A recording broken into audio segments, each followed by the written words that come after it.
In December of 1904, in a New York hotel suite, a woman lay in bed with a money belt fastened beneath her clothing. Inside it sat $100,000 in cash. When the detectives reached the door, she did not run. For almost 8 years, she had been one of the most successful borrowers in America, and the banks that lent to her believed they were lending to the secret daughter of the richest man in the country. There was only one problem with that belief. Andrew Carnegie had never met her. Every document that said otherwise had been written by her own hand. To understand the fraud, you have to start long before Cleveland and long before the name Chadwick. She was born Elizabeth Bigley on the 10th of October, 1857, in Eastwood, a small place in Ontario, Canada. By every account, she was clever, watchful, and unusually persuasive. Her first known schemes arrived in her teenage years, and they set the pattern for everything that followed. She did not break in. She wrote things down. A letter suggesting an inheritance. A signature that was not hers. That pattern eventually caught up with her. In 1889, in Toledo, Ohio, she was convicted of forgery and sent to prison. She was paroled in 1893. For most people, a prison term is the end of a story. For her, it was a chapter break. In 1897, she did something that changed her station entirely.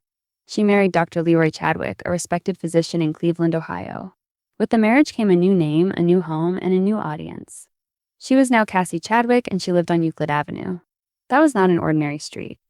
In its prime, it was called Millionaire's Row, one of the wealthiest stretches of address in the entire United States, with neighbors named Rockefeller, Hanna, and Mather. And here's the detail that matters. Her husband did not know. He had no idea of the prison record and the lifetime of forged paper behind her. She had not just changed her name. She had become someone the powerful would invite to dinner. The mechanism of the fraud began, as the best confidence schemes often do, with a trip to New York. There, Chadwick arranged to be in the company of James Dillon, a lawyer from Ohio whose word carried weight back home. One day, she asked Dillon to share a carriage with her. It took them to one of the most famous private addresses in America, the Fifth Avenue mansion of Andrew Carnegie. By 1900, Carnegie was on his way to becoming the richest man in the world. She asked the carriage to wait, walked up the steps, was admitted inside, and stayed for around half an hour. Dillon watched the whole thing from the carriage. He did not see what happened inside, and the truth is that nothing of consequence did. By the most reliable accounts, she had manufactured a thin pretext to be admitted and simply let the minutes pass. But Dillon could only see the door. When she came back to the carriage, she dropped a piece of paper and let him pick it up. It was a promissory note. The amount written on it was around $2 million, and the name signed at the bottom was Andrew Carnegie. Then came the performance that made the whole thing work. She appeared flustered, even frightened, and begged him to keep what he had seen a secret. Under the cover of that begging, she confided that she was the illegitimate daughter of Andrew Carnegie, and that a vast inheritance would one day pass to her. Now think carefully about the shape of this. She did not advertise that she was an heiress. She did the opposite. She swore a respected man to silence. A secret sworn to silence travels faster and lands harder than any advertisement, because the person who passes it on believes he is sharing something true and forbidden. That is the engine. The illegitimacy made the story shameful. The shame made it private. The privacy made it credible. No banker felt he could simply pick up a telephone and ask Andrew Carnegie whether he had a hidden daughter, because to ask would insult both Carnegie and the lady. So no one asked. For years, the question that mattered most was never spoken aloud. A whispered secret will open doors. To open vaults, she needed her paper to look as though a real institution stood behind it. So the forged securities, the notes carrying Carnegie's name and figures climbing into the millions, were placed in the care of Erie Reynolds at the Wade Park Banking Company in Cleveland, held in effect in trust. This was the masterstroke of the financial side.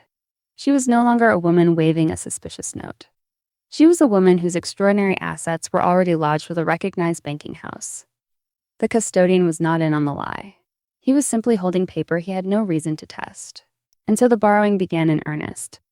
Over roughly 8 years, Cassie Chadwick borrowed from bank after bank and from wealthy individuals as well. Each lender was reassured by the same things. The Carnegie story. The notes on deposit at Wade Park. Her address on Millionaire's Row. And the dangerous logic that a woman about to inherit a fortune was the safest borrower imaginable. The exact total is debated to this day, with credible estimates ranging from around $1 million to $2 million in the money of that time. What is not debated is the method. She never stole at gunpoint. She never picked a lock. Every dollar was handed to her across a desk by a man who believed he was making a sound and even clever loan. The structure held because nothing tested it. The first deep crack ran through a small bank in Oberlin, Ohio. The Citizens National Bank of Oberlin was led by its president, Charles Beckwith, who came to believe completely in the Carnegie story. He lent Cassie Chadwick a sum reported at around $800,000, far more than the small bank could safely afford, 3 times its reserves by some accounts. He even added a large amount of his own personal money. He was not a villain in this story. He was a true believer, and that is what makes his part so sad. He thought he had landed the account of a lifetime. Far to the east, a banker named Herbert Newton of Brookline, Massachusetts, had also lent to her, roughly $190,000. Newton was less sentimental than Beckwith. When he began to learn how many other loans this single woman was carrying, his confidence curdled into alarm. In November of 1904, he demanded his money back. Chadwick could not pay. So Newton did the one thing the whole scheme could not survive. He went to court. He sued. A lawsuit is a public document, and a public document cannot be sworn to secrecy. Suddenly, the question no polite banker had ever dared to ask was being asked in the open. Who was this woman, and were the Carnegie notes real? The answer came from the man himself. Andrew Carnegie stated plainly that he did not know Mrs. Chadwick of Cleveland. He had no daughter by that name. He had never signed her notes. With that, the foundation turned to vapor, and the securities held so carefully at Wade Park were examined and found to be forgeries. The consequences fell fastest on Oberlin. The Citizens National Bank collapsed under the weight of the loans, depositors were harmed, and Charles Beckwith was ruined. Multiple accounts state the shock and the loss broke his health, and the affair is widely held to have hastened his death.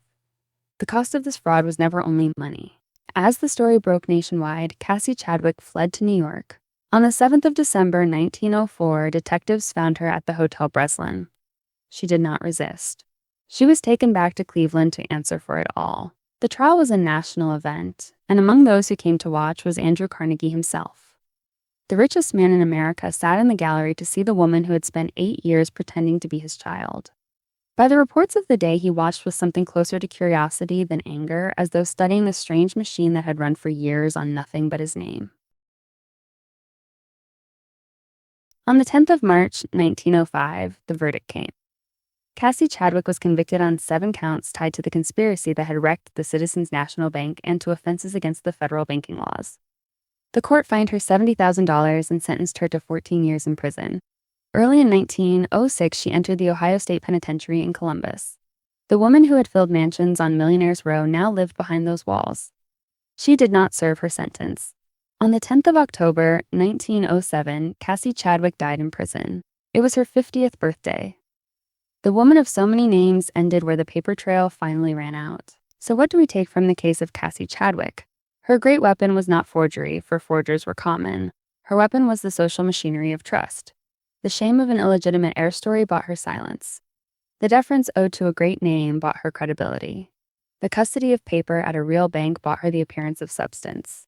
The second lesson belongs to the people who paid. Charles Beckwith was a small-town banker who believed he had been let in on a once-in-a-lifetime secret.